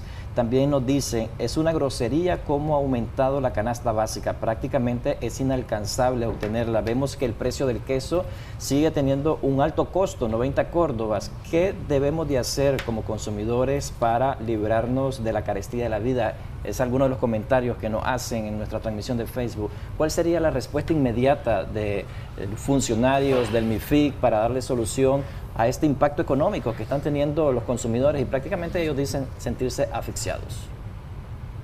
Sí, seguramente en el sector de servicios comunales va a haber una reducción del empleo porque la cooperación va de reculada. Y probablemente tiene que ver con el tema de que se comenzaron a aplicar las leyes existentes en el país de forma bastante fuerte por parte del Ministerio de Gobernación, y eso se ha traducido en el cierre de una gran cantidad de organismos no gubernamentales que intermediaban recursos a zonas que incluso en las que el Estado tiene muy poca presencia, y ahí se va a ver reflejado problemas de empleo y problemas de ingresos. Pero en el conjunto de la economía sí estamos creciendo y estamos teniendo más empleo. Lo que probablemente vamos a tener es un problema de readecuación del empleo, ¿no? Desde servicios comunales hacia otras actividades productivas. Ahora, ¿qué hay que hacer de nuevo? El tema de los salarios, el tema de la formación de precios, castigar tal y como establece las leyes de Nicaragua a quienes estén abusando de su capacidad de mercado, es decir, aquellos que son monopolios y que están abusando a través de los precios,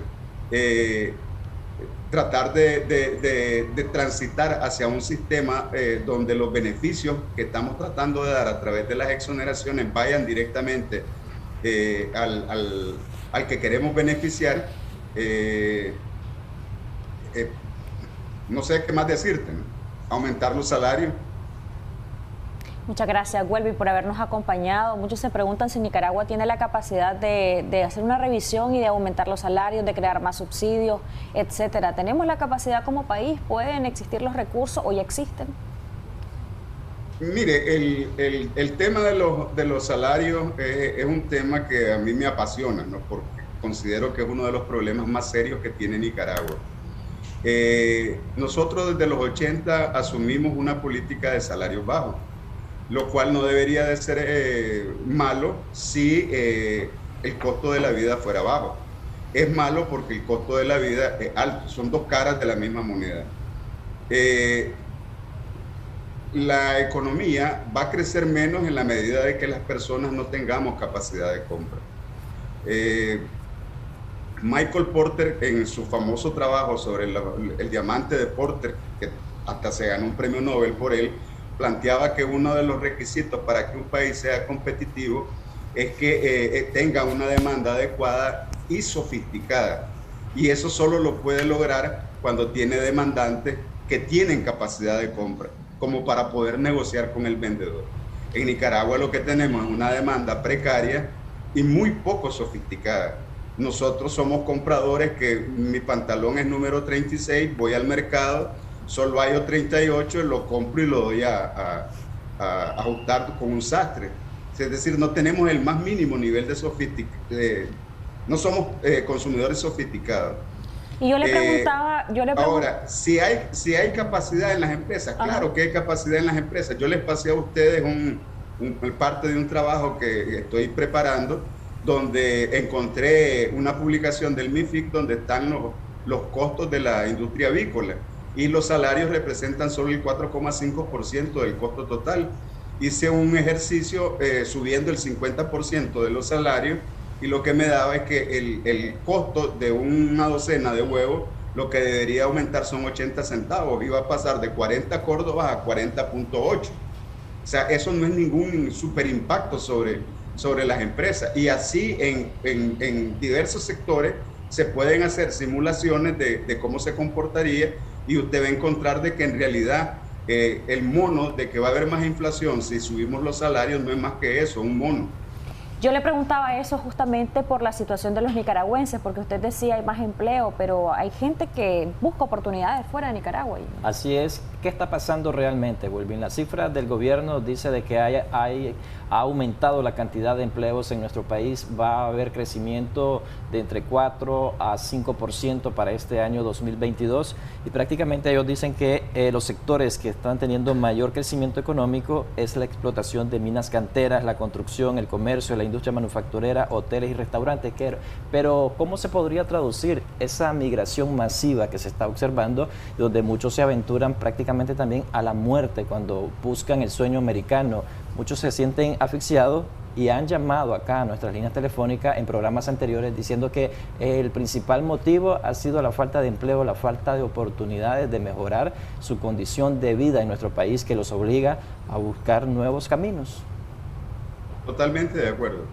El problema es que el tema que ustedes están tocando es un tema estructural, no es un tema de corto plazo como lo que estábamos discutiendo sobre la inflación. Mire, Nicaragua, en cifras oficiales, el 40 y tanto % del empleo es subempleo y el 80 y tanto % es sector informal. Eso lo que se traduce en que lo que tenemos es una economía formal excesivamente pequeña.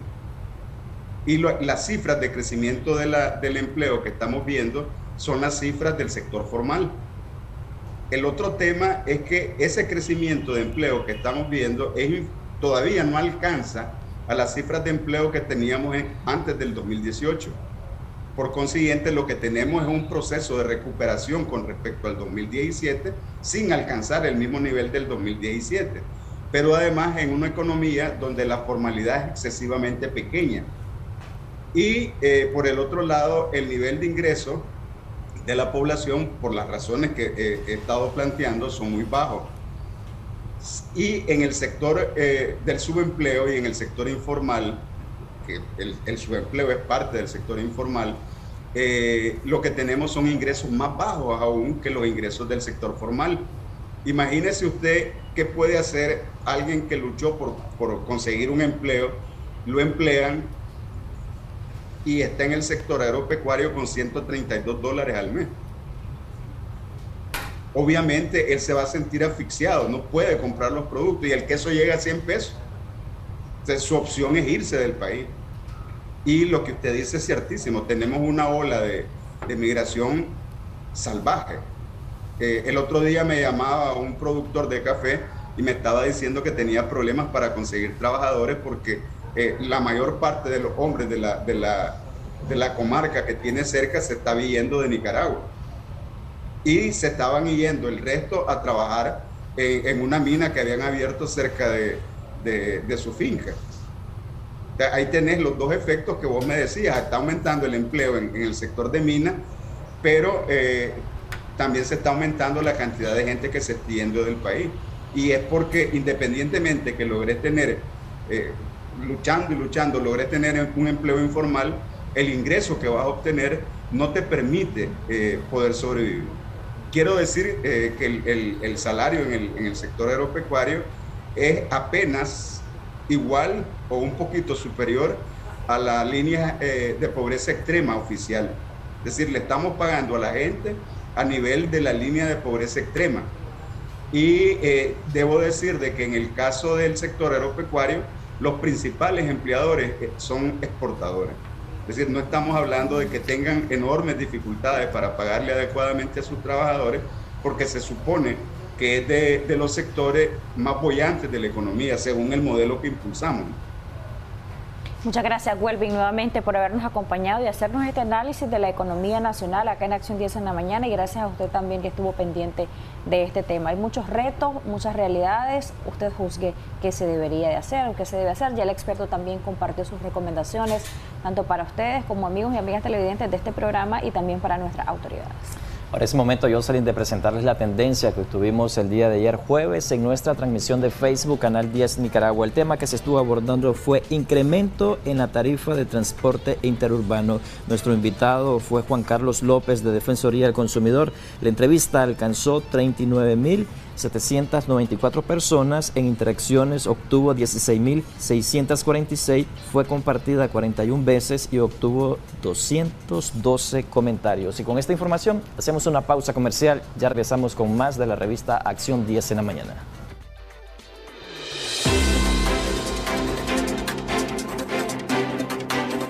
Que es muy valiosa para nuestros amigos televidentes, y es que algunas personas se han mostrado indignadas después de observar a un perrito colgando dentro de un saco en la parte trasera de un transporte público que se dirigía de la ciudad de La Dalia, Matagalpa. Muchos criticaron que se expuso este animal de sufrir una tragedia durante el viaje. Veamos el reporte que nos ha preparado Saily Aguilar. Otro perrito fue víctima de las irresponsabilidades humanas. En un bus que viajaba hacia La Dalia, Matagalpa, llevaba a un perrito colgando dentro de un saco en la parte trasera de este mismo. En muchas ocasiones, los conductores del transporte público no autorizan subir animales junto a los pasajeros, pero este hecho es inhumano. Los animales pueden atemorizarse y hacer un movimiento que termine con sus vidas, o bien viceversa. Además, la postura es incómoda para un largo viaje como tal. Tampoco los pasajeros deberían ceder a tal propuesta. Anualmente en Nicaragua hay un sinnúmero de casos similares o peor contra nuestra fauna. Saily Aguilar, Acción 10.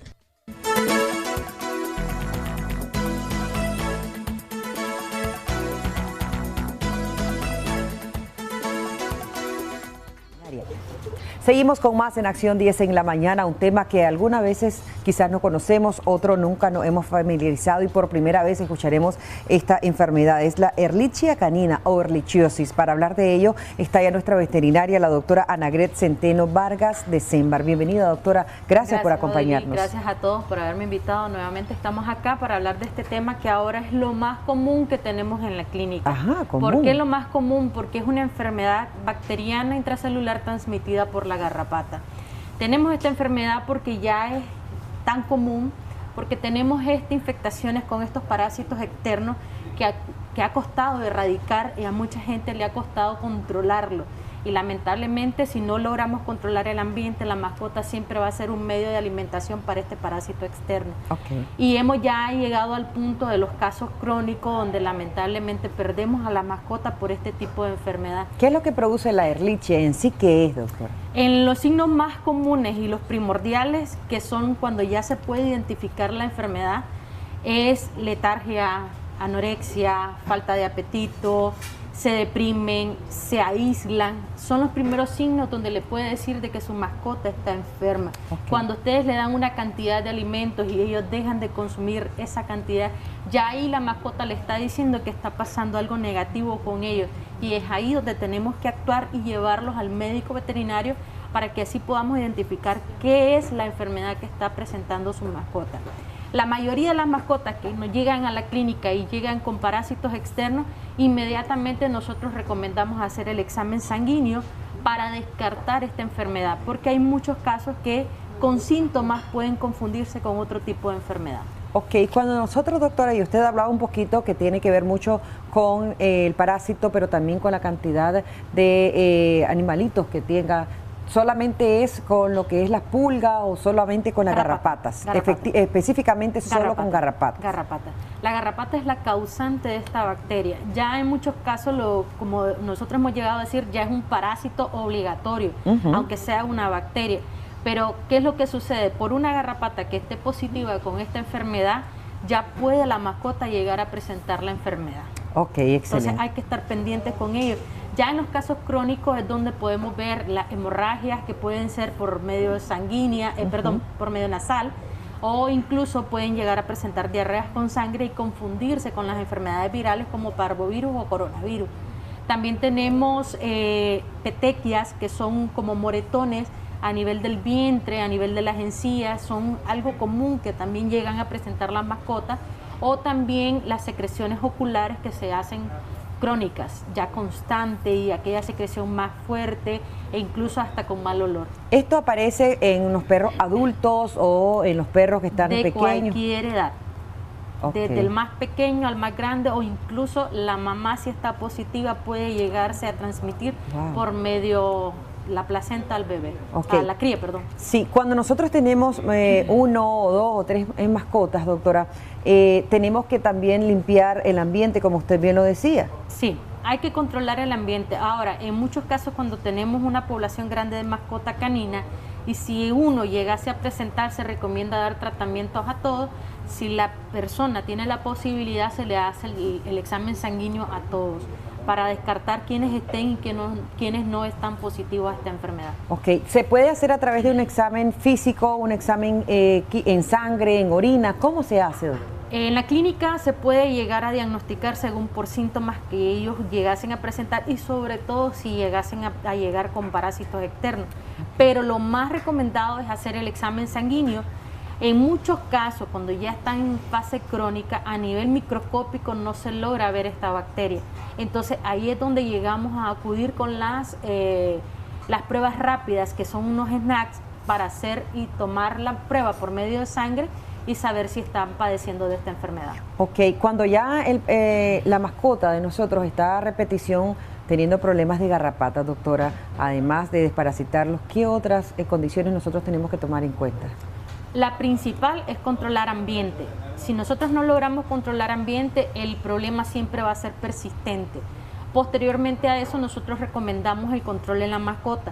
Ya hay muchos productos que podemos ocupar, como por ejemplo los jabones, los champús, collares, las tabletas, pipetas. Hay muchos productos para ayudarle a la mascota a controlar la población que ellos andan de este tipo de parásitos externos. Ok, cuando ya han sido identificados lo que es directamente la Ehrlichia, ¿qué es lo que se debe hacer? ¿Se mejora, se cura, se controla, doctora?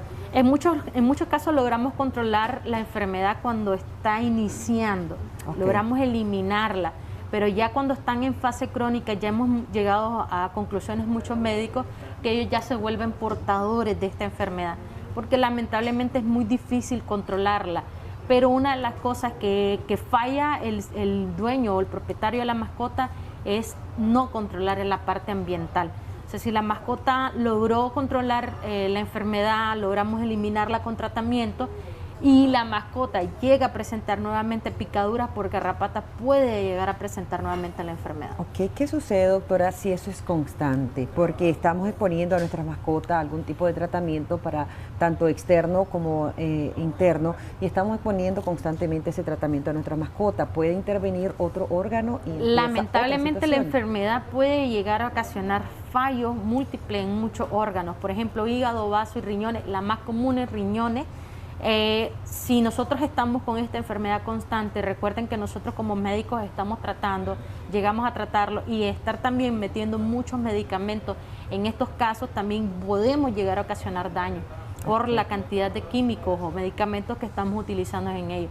Y el mejor resultado para controlar esta enfermedad es la parte de fumigación y la parte de control en mascotas. 2222-7808, 2222-7808, si desea hacer las consultas. Y doctora, una vez que ya se ha controlado el ambiente y que también se ha controlado esos parásitos externos de nuestras mascotas, ahora, ¿cuáles serían las condiciones que debemos proveer a nuestras mascotas? Una de las cosas que también influye es la buena nutrición. Si nosotros tenemos con buenos nutrientes a nuestras mascotas, hay más probabilidades que nuestra mascota logre resistir esta enfermedad.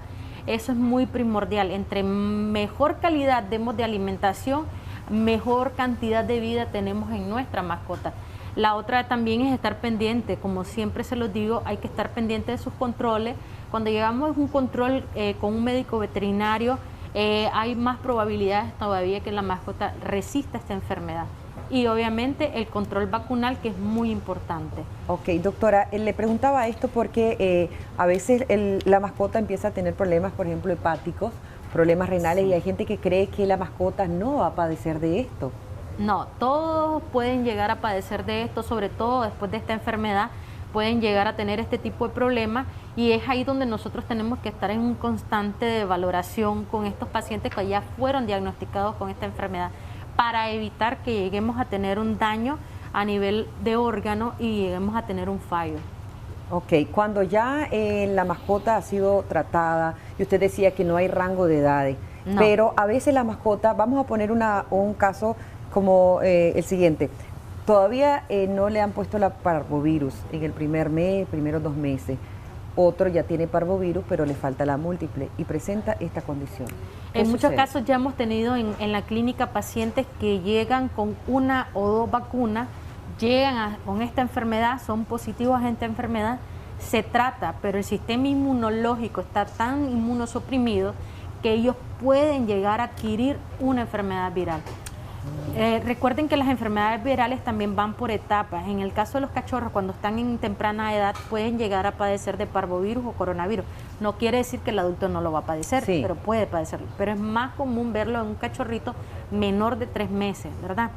Pero en cachorritos mayores de 3 meses, que hemos tenido más común en la clínica, perritos que llegan en fase crónica con Ehrlichia y al punto de 10 días, ellos pueden llegar a desarrollar la enfermedad de distemper. Que es cuando no están vacunados.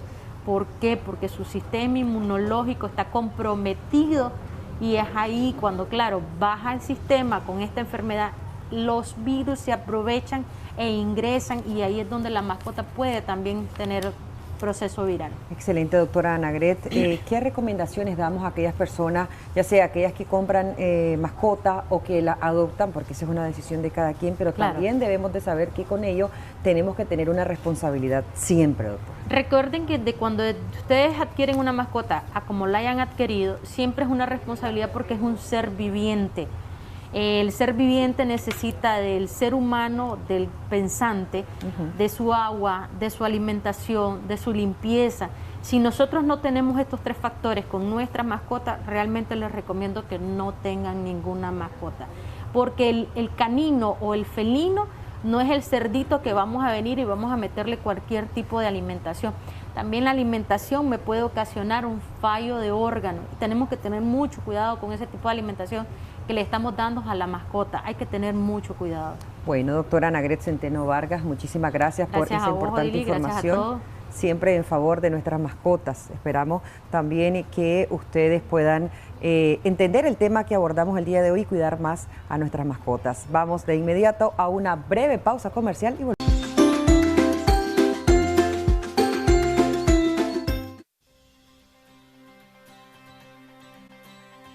Muchísimas gracias. Efectivamente, nos encontramos desde el Zoológico Nacional, familias nicaragüenses, para llevarles a ustedes educación sobre los animales. Nos encontramos en uno de los 2 aviarios del Zoológico Nacional para conocer acerca de estas exóticas aves. Como pueden observar en mis manos, la garceta cuello negro, conocido como el soldadito. Vean qué bonito, tiene las patitas bastante largas y pueden domesticarse. Vamos a conversar con el doctor Eduardo Sacasa para que sea él quien nos amplíe acerca de la garceta cuello negro y otras aves que encontramos perfectamente en este lugar. Veamos.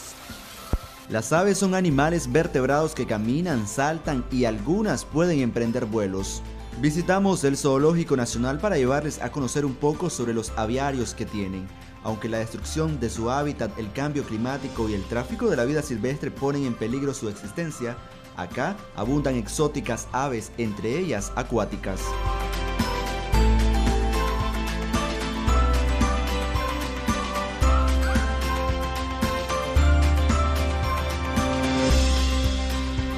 Entre las aves que encontramos está el faisán, una especie de ave con elegante plumaje colorido. Su cola es muy larga y atractiva, de tamaño medio que mide entre 30 y 38 centímetros y tiene una envergadura de 50 a 62 centímetros.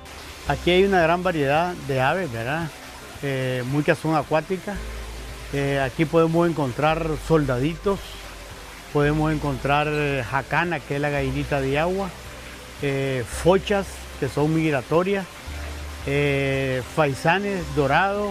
Ahora bien, los pájaros carpinteros son unas atractivas aves que adornan el aviario y se caracterizan por picar los troncos de los árboles. Pueden ser sedentarias o migratorias. Algunas especies permanecen en la misma área durante años, mientras que otras viajan grandes distancias. Hay 2 carpinteros, 2 pájaros carpinteros, y ellos pues en ese palo tronco de coco han estado haciendo los agujeros, ¿verdad? Que ellos están acostumbrados a estar picoteando. Sí, ellos tienen como unos amortiguadores en la cabeza porque le dan duro. Para abrir un hoyo en un árbol duro, pues lo hacen, pero otra ave no lo podría hacer, pues, porque por su digamos, un amortiguador que tiene en el cerebro que evita pues el golpe seco que le llegue.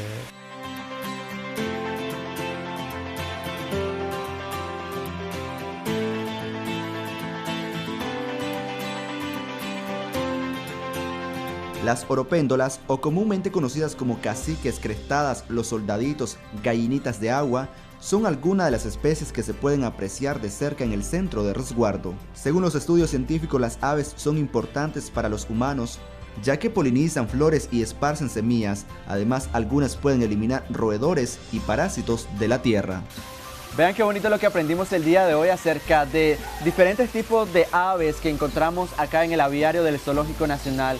Bastante diversidad, bastante colores también que pueden sobresaltar de esta ave y sus plumajes. Ustedes pueden visitar el Zoológico Nacional, abierto de martes a domingo, para que colaboremos al cuidado y preservación de estas aves y para que Nicaragua se ubique siempre como uno de los países en el mundo en el cuidado y preservación de todas estas especies que encontramos en nuestro país. Con toda esta información, regreso a la señal allá en estudio con ustedes. Gracias, Christopher Guevara. Yo estoy con la envidia, pero de la buena, porque estuviste ahí en el zoológico disfrutando de esa experiencia de estar a la par de esos animales que están presentes en el Zoológico Nacional, y por supuesto que mucha gente llega a visitarlo y a colaborar, porque la entrada al zoológico 1 prácticamente está apoyando al cuidado y también a la conservación de estos animales que son tan importantes para nuestro medio ambiente. Hacemos una pausa comercial, ya regresamos con más información en Acción 10 en la mañana.